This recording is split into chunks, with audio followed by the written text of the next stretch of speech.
What is up, everybody? It's Marshall here. As you probably know, I play music, I play guitar, and I sing.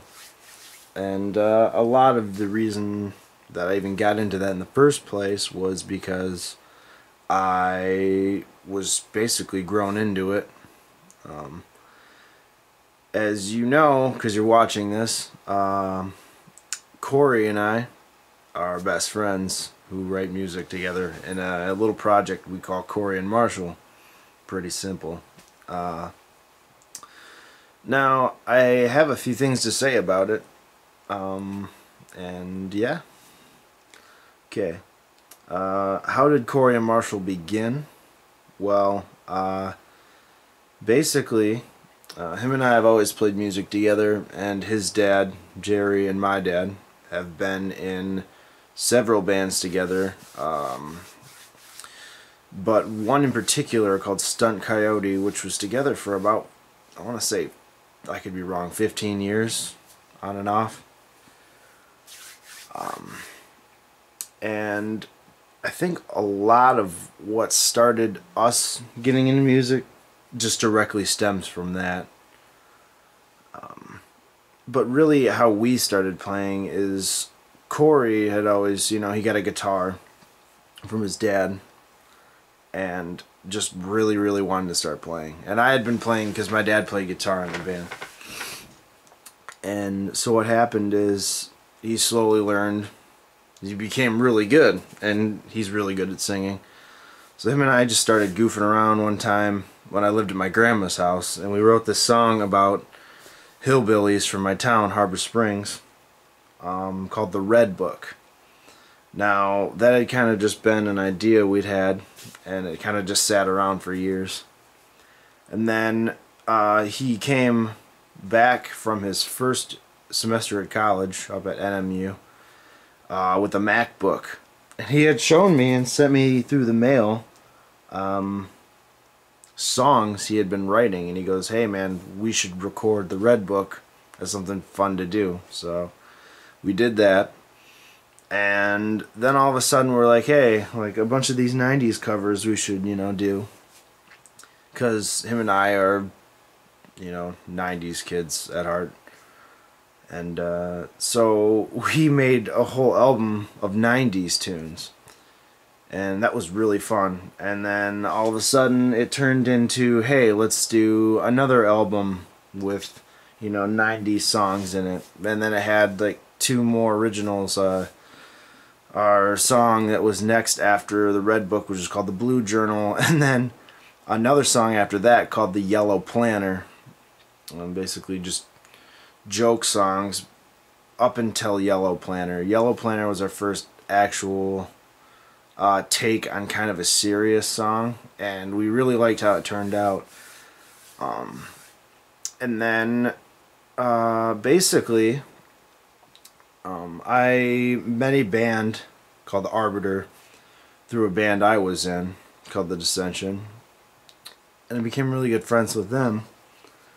And Josh Marr, which is our guitar player, I was showing him some of the stuff we had been writing, and he really liked it and wanted to record us, and that was basically the start of Corey and Marshall, where we actually were serious about writing, trying to get an EP, and then we eventually made a full length. But in between that was an album called These Ashes, which really, really sparked us wanting to do our own stuff. We realized that we could probably get a better sound than his Mac was giving us, even though it wasn't bad. It was good for, a first album. Had some really, really good songs on it that we really liked, and we wanted something better. So that's where Josh came in. Thank you, Josh. That album we recorded with Josh was our first full length, and it was called Stranger in the Attic. And that was a really, really fun experience. It has a lot of really good songs that I love on it, and still listen to this day, like 2 years later. My favorite memory with Corey and Marshall. The night it was a night at my last house I lived in. It was probably a few weeks before we moved out. Corey and I were trying to come up with material because we were falling a few songs short of a full length. We probably had like 6 or 7. And him and I stayed up all night playing Teenage Mutant Ninja Turtles, Turtles in Time, and Secret of Mana, and just a bunch of old school Super Nintendo games, and played on the Wii, and just took turns in between, like throwing ideas back and forth and playing video games like all night. We pulled like 2 all-nighters, I think. And then the very next day, we went and recorded all 4 songs straight, pretty much in a row, and they just turned out so awesome. That was a great time. As far as the favorite song written so far by Corey and Marshall, I'd have to say it's our single Overkill. A lot of that was inspired by just something new. I moved into this new house that I'm in now, and I don't know, it was the first time he had come over. We were just writing. We were both feeling good at that point, yet in some aspects we were kind of feeling bad with our what was going on personally in our lives. And it just kind of clicked. It was like a 5-minute thing. We sat down with our guitars just riffing out stuff and just somehow came up with that. I really can't explain how.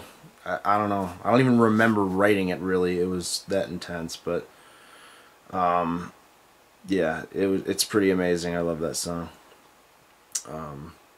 Definitely give it a listen if you haven't, because it's great. Inspiration when writing.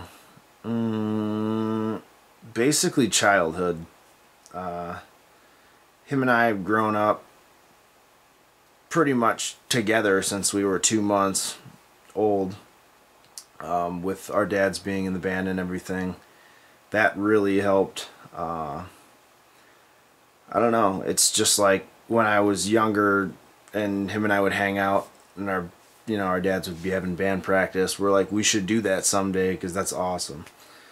And it's that, and him and I just, for some weird reason, our music just clicks.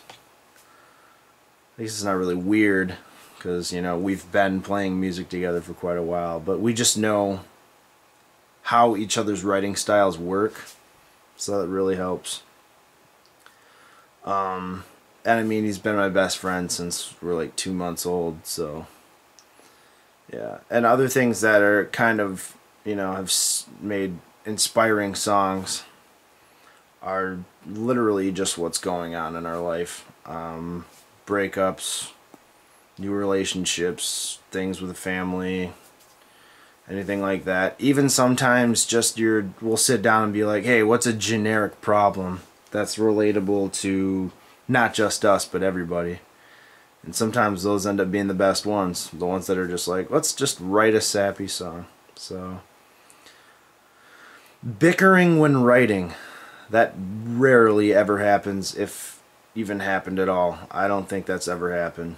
Him and I have never really fought about anything outside of music, let alone stuff in music.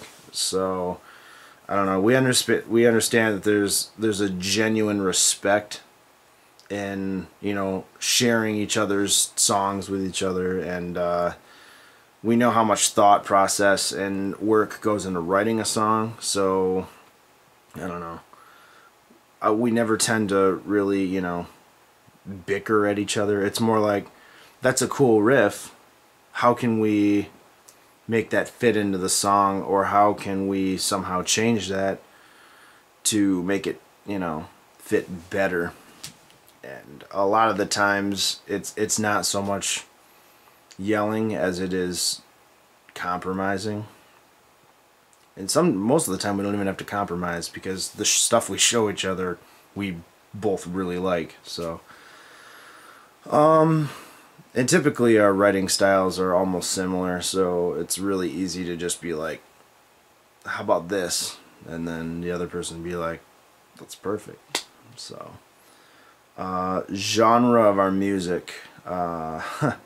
It started off very differently than it is now.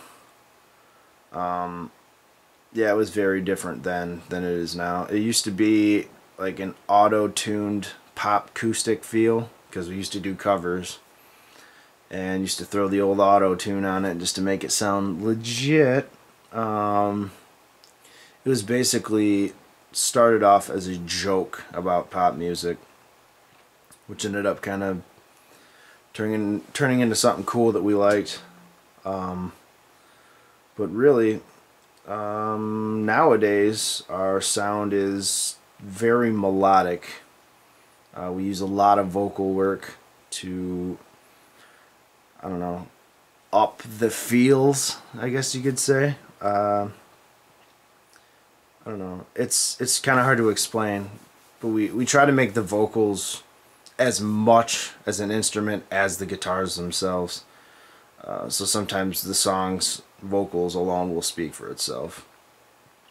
A lot of harmonies. Harmonies are a big thing. We try to push the envelope as far as guitar harmonies, vocal harmonies go. We just try to blow minds. And I don't know. It's just all about the feeling. All about the emotion of it. We don't really worry about anything being too technical. It's whatever we feel, I guess. And as far as any funny stories that we've had with the band, or the side project, I guess you could say, the whole thing is funny. Shooting the music video we had for Michigan, driving back and forth between the same locations like 5-6 times because we decided we want to shoot another part out in that spot. That was pretty great. Long process, about a 9-hour day, but it wasn't bad. Basically just everything. You know, him and I are best friends and we have a good time doing what we do. So the whole experience is really fun. But yeah, you know, Corey and Marshall is a thing we've been working on now for, I want to say, 6 years, seriously. Like, I don't know, I think it was a sophomore in high school when we decided to actually, like, pursue something out of it. But no, as far as, like, working with Corey, he's a great guy. He's my best friend. I couldn't ask for a better person to play acoustic with, really, because it just fits. It's quite an experience. So, Corey Russell, guys. Corey Russell. He's a good kid.